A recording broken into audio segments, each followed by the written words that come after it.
नमस्कार प्यारे मित्रों, आदाब, सत श्री अकाल, जय श्री राम। स्वागत है आपका आपके अपने YouTube चैनल श्री राम अध्ययन मंत्रा में। साथियों, इस वीडियो के अंदर NCERT कक्षा 9 के अध्याय 2 राहुल सांकृत्यायन का अध्याय है एक ल्हासा की ओर, तो उसके ऊपर चर्चा करेंगे। लेकिन इस वीडियो की बातचीत करें तो इसमें राहुल सांकृत्यायन जी को अपनी भली प्रकार से जान लेते हैं कि इनका जन्म कब हुआ, निधन कब हुआ, क्या क्या इन्होंने साहित्य को, हिंदी साहित्य को प्रदान किया, कौन सी साहित्यिक विधाएं दी, कैसे इन्होंने बौद्ध धर्म को ग्रहण कर लिया था। ये सब बातें इस वीडियो में अपने देखेंगे। चलते हैं। NCERT कक्षा 9 अध्याय 2 ल्हासा की ओर राहुल सांकृत्यायन का लिखा हुआ अध्याय है। तो सबसे पहले इनके जन्म की बात कर लेते हैं। जैसा कि हर बार अपने हम लोग देखते हैं किसी भी साहित्यकार के बारे में, जन्म की बात करें तो 1893 ईस्वी में इनका जन्म हुआ। अगर जन्म की बात करें तो जन्म स्थान इसी के समक्ष, इसी के सामने अपने लिख देते हैं। जन्म स्थान इनका है पंदहा गांव। पंदहा गांव है, ये जिला पड़ता है आजमगढ़। कौन सा गढ़? आजमगढ़ ये जिला है। और राज्य कौन सा हो जाएगा? ऊपर, मतलब उत्तर प्रदेश। कौन सा देश? उत्तर प्रदेश। ये इनका जन्म है। निधन की बात करें तो निधन इनका है 1963 ईस्वी में इनका निधन हो गया था।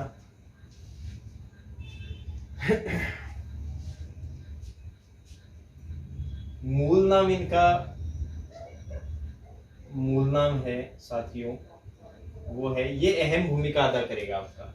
इसका रीजन भी है। मूल नाम केदार पांडे है। ये इनका मूल नाम था, केदार पांडे। अब हुआ यूं कि वर्ष था 1930 का। वर्ष कौन सा था? 1930 का। इस 1930 में वो कहाँ गए? श्रीलंका। कौन सी लंका? श्रीलंका गए। रावण से मिलने नहीं गए। श्रीलंका बौद्ध धर्म वहां अधिक प्रचलित रहा, बौद्ध धर्म का वहां केंद्र है। और ये राहुल सांकृत्यायन बौद्ध धर्म से अत्यधिक प्रभावित थे। तो बौद्ध धर्म के कारण वो कहाँ गए? श्रीलंका। और बौद्ध धर्म के कारण के प्रभाव से अपना नाम क्या रख लिया? अपना नाम राहुल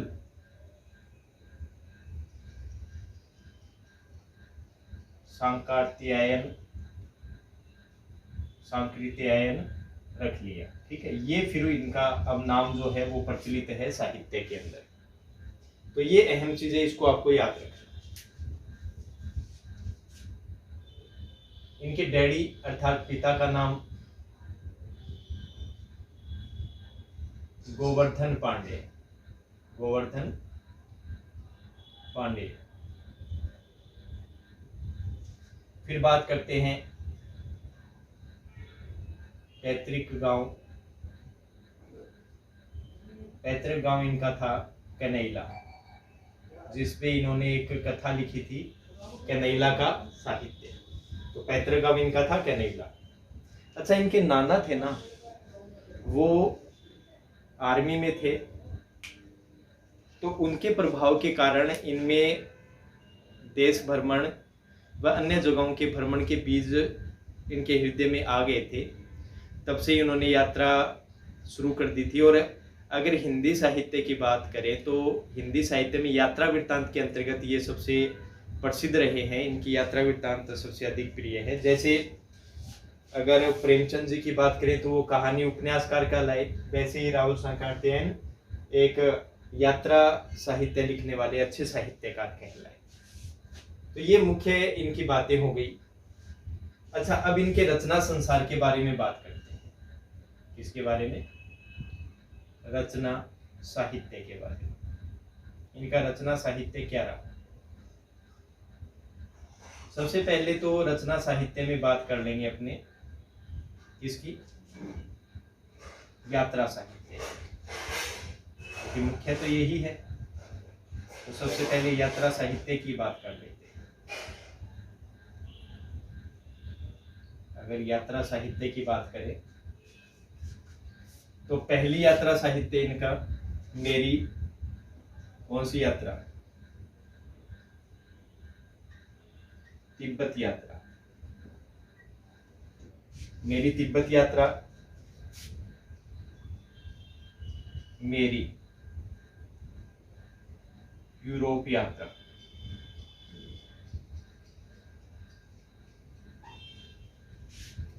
तिब्बत से ही निकाल लेना। तिब्बत में एक बार फिर गए थे ये, तिब्बत में 100 वर्ष घूमया बहुत है भाई, बड़ा हंड है। इसके अलावा मेरी लद्दाख यात्रा,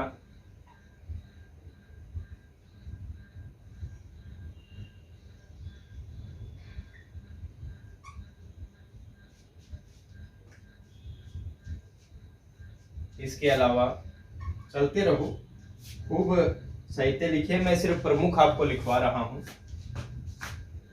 यात्रा के पन्ने,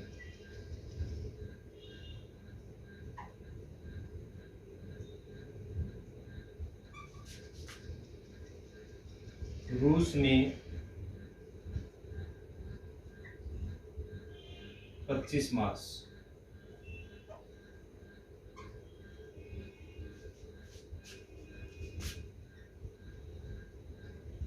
चीन में क्या देखा? चीन में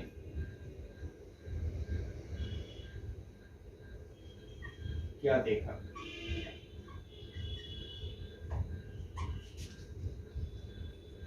चीन से एक और याद रख लेना, चीन में कम्यून।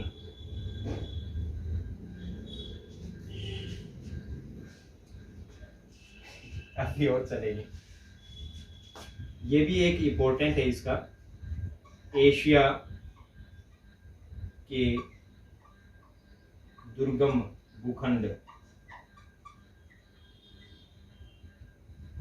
और सबसे मोस्ट इम्पोर्टेंट है घुमक्कड़ शास्त्र।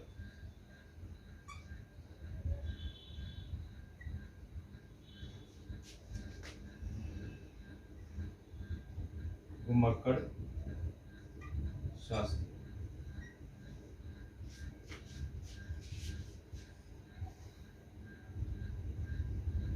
तो ये ज्यादातर इनके यात्रा वृत्तांत हो गए हैं। इसके अलावा तो क्या बचा होगा? लगभग आ गए हैं 8-10। इसके अलावा तो मुझे नहीं लगता कुछ बचा होगा।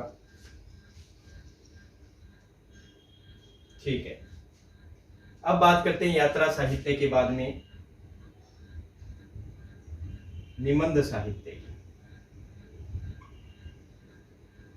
निबंध साहित्य, निबंध साहित्य की बात करें तो साहित्य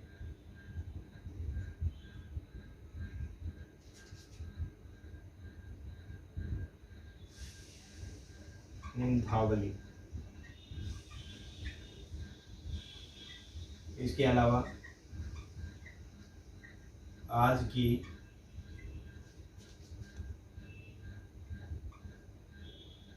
समस्या,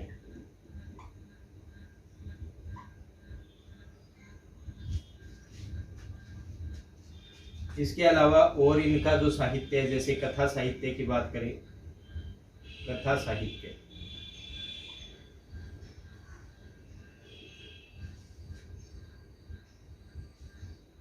कथा साहित्य में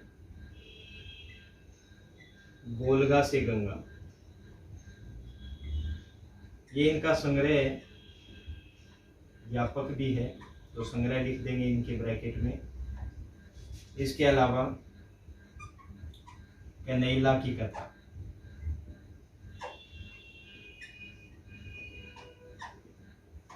कनैला की कथा तो मैंने आपको पहले ही बता दिया कि इनका जो पैतृक गांव है कनैला है, तो इस पे इन्होंने एक कथा साहित्य लिख दिया था। तो एक तो ये देख लीजिए, फिर चलते हैं इनकी आगे की जो रचनाएं हैं इन पे चलते हैं।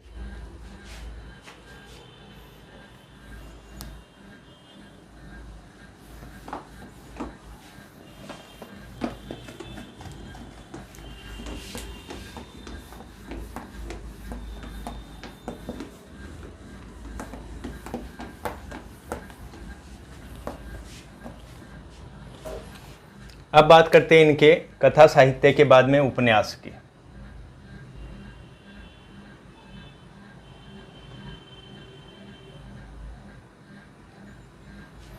उपन्यास विधा की बात करें तो एक उपन्यास तो इनका जय योद्धेय, इसके अलावा सिंह सेनापति,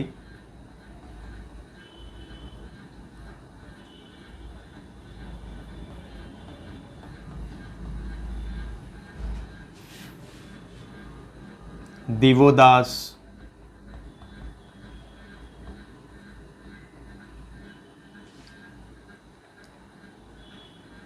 दिमागी गुलामी,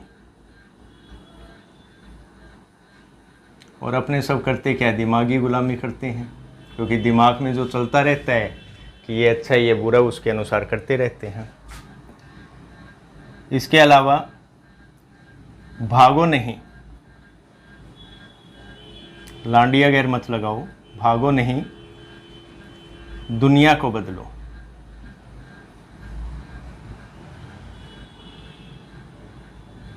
ये इनके बढ़िया वाले उपन्यास हैं। अब बात करते हैं उपन्यास के बाद में जीवनी साहित्य की। किसकी? जीवनी साहित्य की।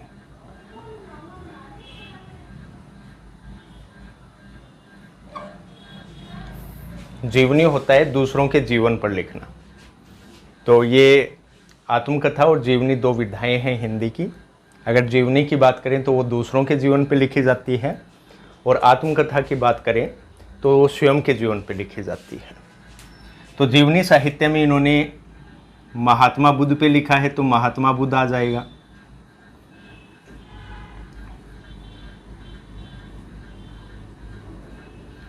अच्छा, कार्ल मार्क्स पे लिखा है तो कार्ल मार्क्स आ जाएगा।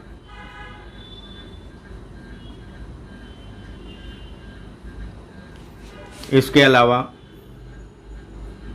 नए भारत के नए नेता,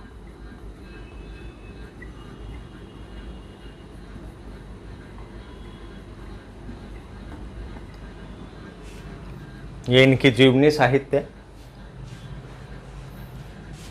अच्छा, एक इनका आत्मकथा साहित्य है।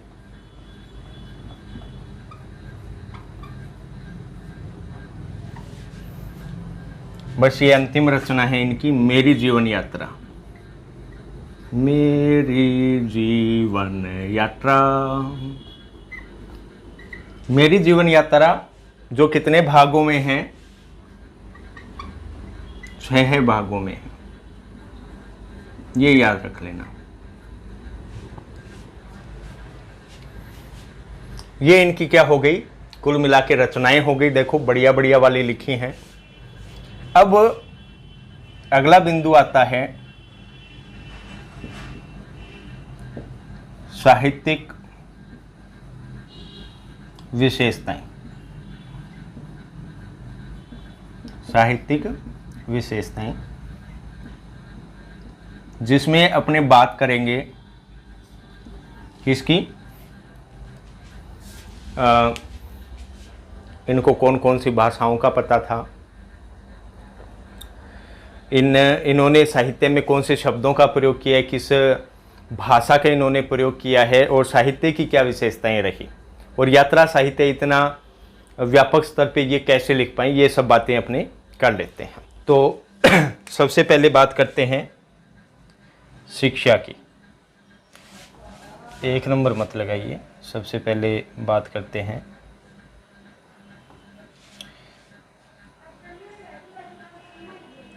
शिक्षा की। तो शिक्षा के अंदर देखें तो उनकी शिक्षा काशी, आगरा, लाहौर में हुई, ये याद रख लेना।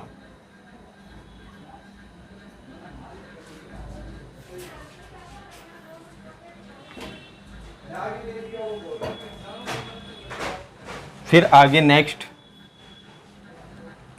भाषा।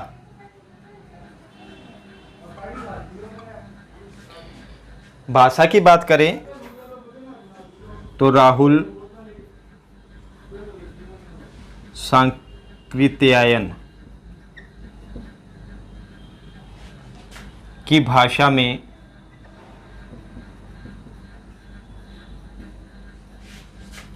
विविधता के दर्शन होते हैं।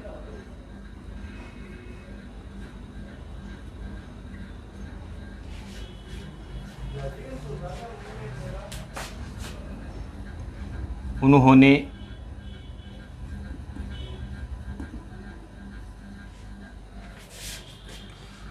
विषय व भाव के अनुसार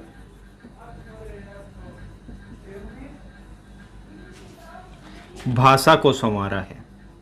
भाषा को संवारा है, ये याद रख लेना। अच्छा, इसके अलावा भाई भाषा में विविधता के दर्शन होते हैं तो ज़्यादा भाषाओं के जानकार होंगे। तो इसी के अंदर एक बिंदु बना के लिख देते हैं, राहुल सांकृत्यायन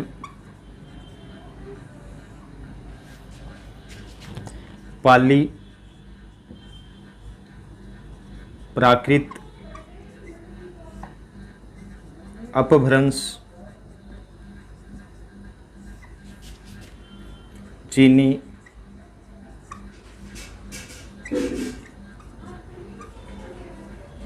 तिब्बती, रूसी,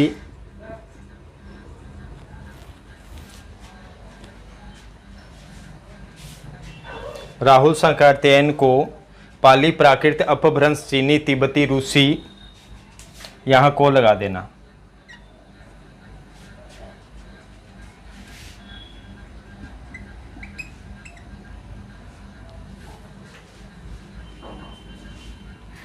भाषाओं की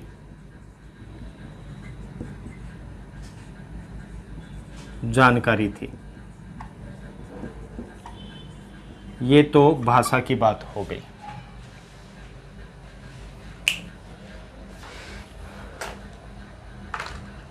अब चर्चा करते हैं साथियों, इन्होंने किस किस विषय पर लिखा है। यहां तक हो गया। अब बात करते हैं नेक्स्ट बिंदु की, नेक्स्ट टपकली की। राहुल सांकृत्यायन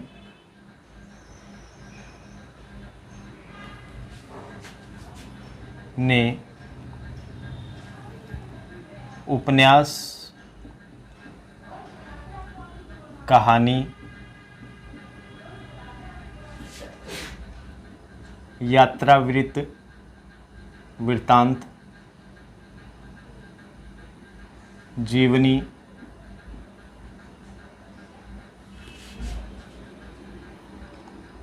आलोचना,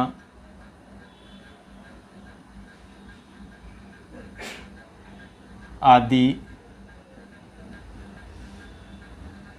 अनेक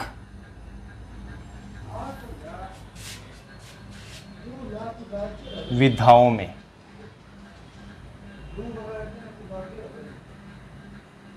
साहित्य सृजन किया है, साहित्य सृजन किया है, ये याद रख लेना आप। हाँ, तो नंबर 2 पे बात करते हैं अब। नहीं, सृजन किया है, इसके साथ ही अनेक ग्रंथों का, अनेक ग्रंथों का अनुवाद भी किया है, अनुवाद भी किया है।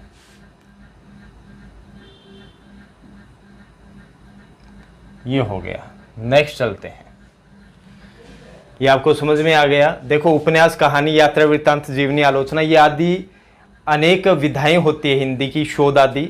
इस पे राहुल सांकृत्यायन जी ने कार्य किया है, इन विधाओं पे लिखा है। इसके साथ साथ ही अनेक ऐसे ग्रंथ हुए जिनका उन्होंने अनुवाद किया है, ये याद रख लेना।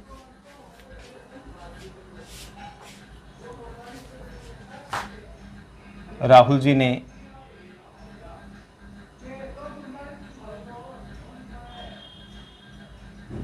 राजनीति,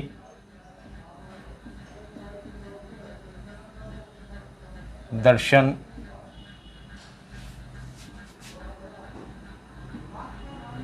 धर्म, इतिहास, विज्ञान आदि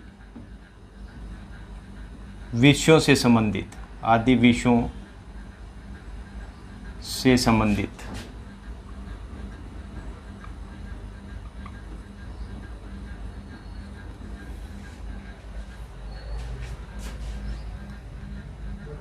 लगभग 150 पुस्तकों का सृजन किया है।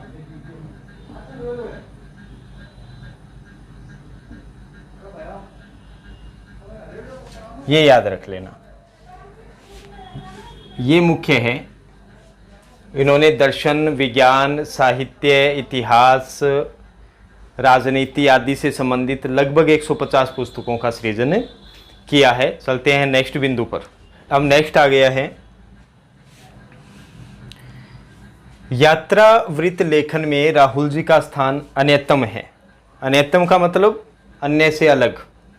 और बात करें यात्रा वृत्त की, यात्रा वृत्त का अर्थ क्या होता है? यात्रा की जो कथा है, आपने जहाँ की यात्रा की है उसकी कहानी। तो उन्होंने घुमक्कड़ी का शास्त्र रचा। घुमक्कड़ी का मतलब आप कहाँ कहाँ घूमने जा सकते हैं। घुमक्कड़ी शास्त्र मतलब घूमने का शास्त्र, जो आपको बताए कि उस स्थान पे आप यात्रा करोगे तो वो आपके लिए सबसे महत्वपूर्ण रहेगी। वो घुमक्कड़ी शास्त्र रचा और उससे होने वाले लाभों का विस्तार से वर्णन करते हुए मंजिल के स्थान पर यात्रा को घुमक्कड़ का उद्देश्य बताया। घुमक्कड़ मतलब कौन होता है? घूमने वाला।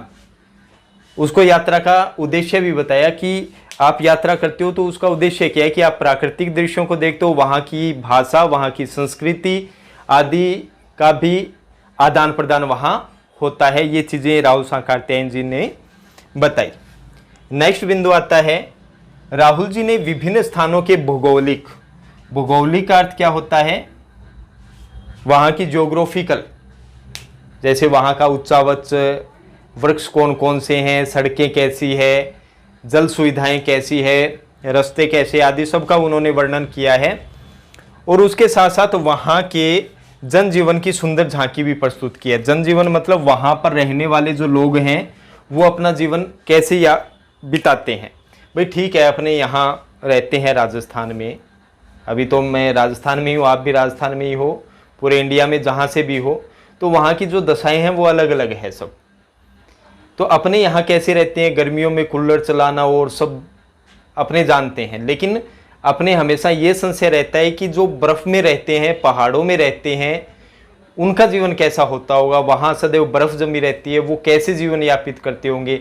फसल वहाँ नहीं होती, वो खाते क्या होंगे, वहाँ का पहरान क्या है, ये सब चीज़ों की जो जानकारी है वो अपने को राहुल जी ने अपने घुमक्कड़ शास्त्र में दी है। अच्छा, इसके साथ साथ में याद रखना, घुमक्कड़ी से मतलब घूमने से मनोरंजन,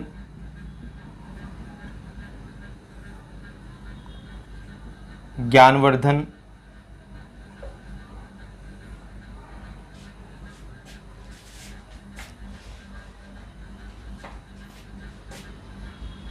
के साथ साथ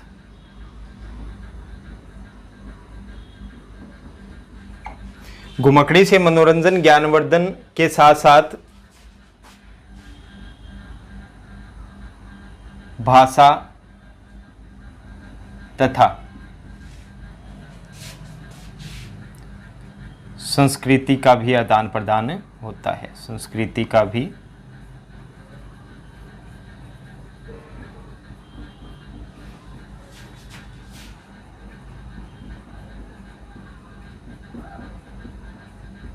होता है, ये याद रख लेना। जिस स्थान पे आप जा रहे हो वहाँ पे मनोरंजन भी होगा, आपको ज्ञानवर्धन भी मिलेगा, तो उसके साथ साथ में वहाँ की भाषा और संस्कृति का भी आदान प्रदान हो सकेगा। तो ये राहुल सांकारत्यायन जी का जीवन परिचय हो गया, साहित्य परिचय हो गया, इसके बारे में जानकारी ले ली है। तो नेक्स्ट वीडियो में हम शुरू करेंगे ल्हासा की ओर अध्याय। तो तब तक के लिए श्री राम अध्ययन मंत्रा को विदा दीजिए। तब तक के लिए जय हिंद, जय भारत साथियों।